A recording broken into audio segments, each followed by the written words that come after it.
আসসালামু আলাইকুম। আমি আনিসুর রহমানের সঙ্গে আপনি দেখছেন সাইকেল অ্যাডভেঞ্চার। আজকে এসেছি আমার গ্রাম পার্কে। আমার গ্রাম বলতে আমার গ্রামের কথা বলছি না, পার্কের নামটাই হলো আমার গ্রাম। তো চলেন বেকার কথা না বাড়িয়ে দেখা যাক পার্কের ভিতরে আসলে কি আছে। পার্কটাকে দেখানোর জন্য আমাকে প্রায় পাড়ি দিতে হবে ৮ কিলোমিটার। তো ভিডিওটা একটু যদি লম্বাও হয়ে যায়, না কেটে ভিডিওটি পুরোপুরি দেখতে থাকুন। যারা পার্কে আসার জন্য বাইক ব্যবহার করবেন তারা আস্তে বাইক চালাবেন এইসব রাস্তায়, কারণ এইসব রাস্তায় প্রচুর পরিমাণে বড় বড় ট্রাক চলাচল করে। তো আপনার লাইফ আপনার হাতে। ফাইনালি পার্কে চলে আসলাম। এখানে টিকিট নিয়েছে ২০ টাকা করে, আর সাইকেলের জন্য ৫ টাকা করে, অর্থাৎ ২৫ টাকা করে টিকিট নিয়েছে। এরকম সুন্দর ইন্ডিপেন্ডেন্স স্বাধীনতার পতাকার মতো এঁকে এই বেড়ার গায়ে সুন্দর করে ফুটিয়ে তুলেছে। এই বেড়ার সৌন্দর্য আরো বেশি করে ফুটে উঠেছে। চারিদিকে শুধু ফলের গাছ। ঢোকা মাত্রই দেখলাম একজন ইউটিউবার, সে টেডি বিয়ার নিয়ে ভিডিও করছিল। তো তাকেও একটু ক্যামেরা বন্দি করলাম। তাকে দেখে দেখি কুকুর ঘেউ ঘেউ করছিল, তো ভাবলাম আমিও একটু ক্যামেরা বন্দি করি।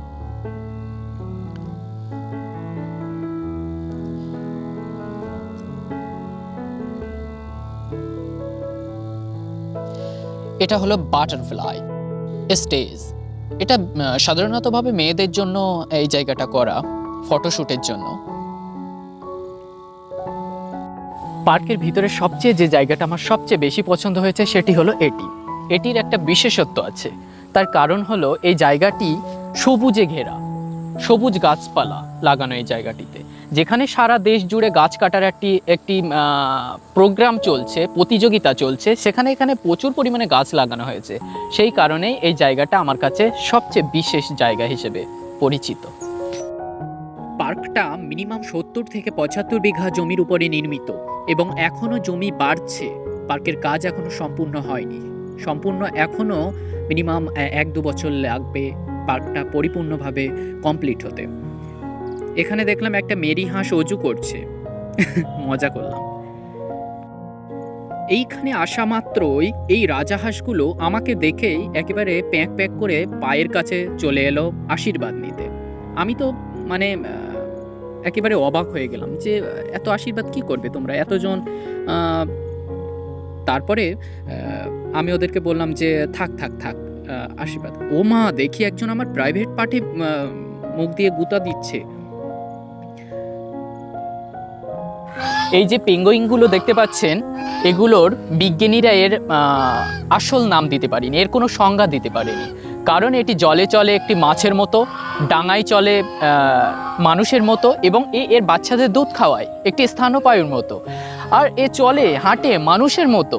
তো এর অরিজিনাল যে একটা নাম, সেটা বিজ্ঞানীরা দিতে পারেনি। এটাই হলো পেঙ্গুইনের আসল রহস্য। এই জায়গাটাকে দেখে বোঝা যাচ্ছে যে এখানে যারা পার্টি করার জন্য আসেন আর কি, জন্মদিন বা বিয়ের যে কোনো অনুষ্ঠানের জন্য এইখানটা ভাড়ায় দেওয়া হয়। এই জায়গাটা একটা ভিন্ন মানের জায়গা। এই যে বিল্ডিংটা আপনি দেখতে পাচ্ছেন, এটা দেখে আমার ছোটবেলার একটা কথা মনে পড়ে গেল। ছোটবেলায় একটা কার্টুন ছিল র্যাপেনজেল। র্যাপেনজেলের মা রাক্ষসী মা যে বিল্ডিংটাতে তাকে নিয়ে যায়, সেই বিল্ডিংটা অনেকটা এরকম। যেহেতু এরকম বলতে সে বিল্ডিংটা ছিল অনেকটা প্লেয়ারের উপরে, অনেক উঁচুতে, কিন্তু ডিজাইনটা ছিল সেম এরকম, যেখান দিয়ে র্যাপেনজেল চুল ফেলে দিত। এটা একটা কফি শপ। এখানে সির্ফ কফি শপ না, এখানে অনেক কিছুই পাওয়া যায়, ফাস্টফুড, চিকেন টিকেন, এইসব, ফিশ ফ্রাই। তো পার্কের ভিতরে যারা খেতে ইচ্ছুক, পছন্দ করেন খাবার, তারা এখানে খেতে পারেন।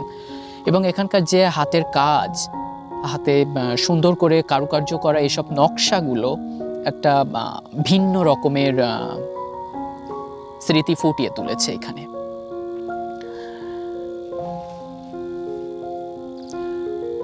তো জায়গাটা নিরিবিলি হিসাবে বেশ ভালোই লাগছিল বসে থাকতে। খাবার অর্ডার করিনি, বসেই ছিলাম। তো এইসব যে হাতে আঁকা এই চিত্রগুলো ছোট ছোট বাচ্চাদের মন ভালো করার জন্য এগুলো যথেষ্ট সুন্দর। একটু আগে যে জন্মদিনের পার্টিটার কথা বললাম, ওই জায়গাটার সঙ্গে এই জায়গাটাও যুক্ত ছিল, যেহেতু এই নীল কার্পেট বিছানো ছিল এই জায়গাটার উপর দিয়ে। এই রাস্তাগুলো সব নীল কার্পেট দিয়ে বিছানো ছিল। কোনো এক আভিজাত্য পরিবারের কেউ হয়তো বা ভাড়ায় নিয়েছিল। এরকম একটা বাড়ির আমার ভীষণ স্বপ্ন, যে কোনো একদিন আমার একটা খড়ের চাল হবে। এটা সির্ফ স্বপ্ন, জানি না বাস্তবায়নে কতটুকু কি করতে পারবো। আমার ইচ্ছা নেই বড় বড় বিল্ডিং বানানোর, আমার ইচ্ছা একটা খড়ের চাল হবে, এতটুকুই। আজকে আমি এখানে একা আসিনি, সঙ্গে আমার বন্ধু এস্তাকিনও এসেছে। হ্যাঁ গাইজ, তো সবাই সাপোর্ট করো চ্যানেলটাকে। দাদার চ্যানেল আছে, দাদাকে একটু সাপোর্ট করো। দাদা অনেক সুন্দর সুন্দর ভিডিও বানায়। হ্যাঁ, আমরা গ্রামে থাকি যদিও, কিন্তু দাদা অনেক সুন্দর সুন্দর গ্রামের এমন এমন জিনিস, এমন এমন চিত্র তুলে ধরে যেগুলো আর 5টা ইউটিউবের মধ্যে আপনারা দেখতে পাবেন না। মানে গরিব মানুষ যেখানে দুঃখী অসহায় আছে সেই সমস্ত দিকগুলো আর দাদা বেশি তুলে ধরে। দাদার উদ্দেশ্য একটাই, যে গরিব মানুষদের পাশে দাঁড়াবে। তো তোমরা একটু সাপোর্ট করো, লাইক করো, কমেন্ট করো এবং সাবস্ক্রাইব করো। ও একটু বেশিই বলে ফেললো। আসলে আমি অতটা সুন্দর ভিডিও বানানো হয় না। ফেলে দেওয়া টায়ারগুলোকে এত সুন্দরভাবে রূপ দেওয়ার জন্য অসংখ্য ধন্যবাদ। এখানে হাঁসগুলোকে দেখলাম, তারা নির্দ্বিধায় শামুক তুলে খাচ্ছে। মনে হচ্ছিল যেন গ্রামেই আছি আমি।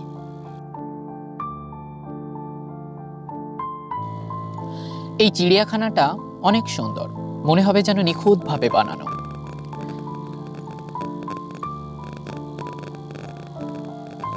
তবে এখন এখানকার কাজ কমপ্লিট হয়নি, কারণ এই যে ঝর্ণাটা দেখতে পাচ্ছেন, এটাতে এখনো ঠিকঠাকভাবে এটা কমপ্লিট নয়। জানি না, কমপ্লিট করতে করতে একদিক দিয়ে হয়তো খসা শুরু হয়ে যাবে, কারণ পার্কটা প্রচুর বড় পার্ক।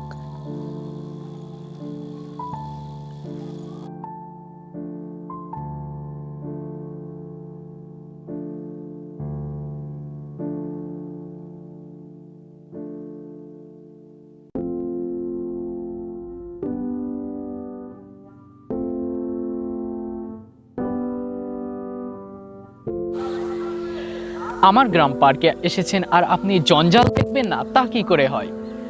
পার্কের সৌন্দর্য আরো সুন্দর করে তোলার জন্য এখানে আছে জঞ্জাল। যারা জঞ্জাল খুব প্রিয়, যাদের খুবই পছন্দ, এই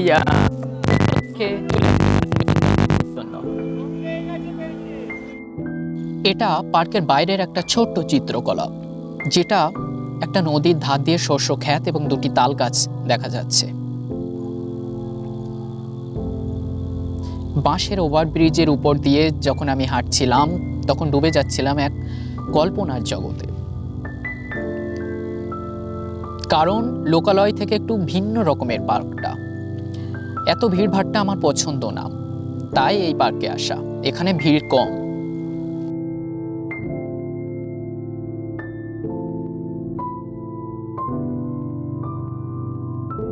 যে নৌকা ডাঙায় থাকে সে সবসময়ের জন্যই বরাবরই সেফ থাকে, কিন্তু নৌকা তো ডাঙায় থাকার জন্য নয়, তাকে তো ঝড় জল তুফানের সঙ্গে নদীতে মোকাবিলা করতে হবে।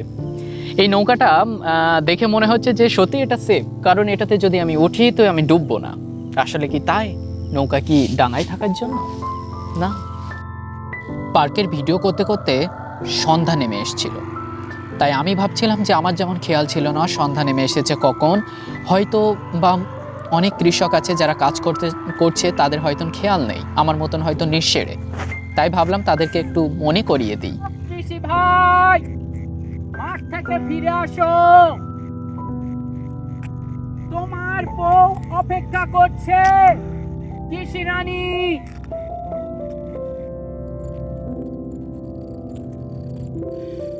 ও মাঝি, কোথায় যাও? ঘরে ফিরে। হ্যাঁ, আমি ঘরে ফিরে যাচ্ছি, আর তোমরাও ঘরে ফিরে যাও, সন্ধ্যা নেমে এসেছে। আর ভিডিওটি যদি ভালো লেগে থাকে তবে লাইক, কমেন্ট, শেয়ার করতে ভুলো না কিন্তু।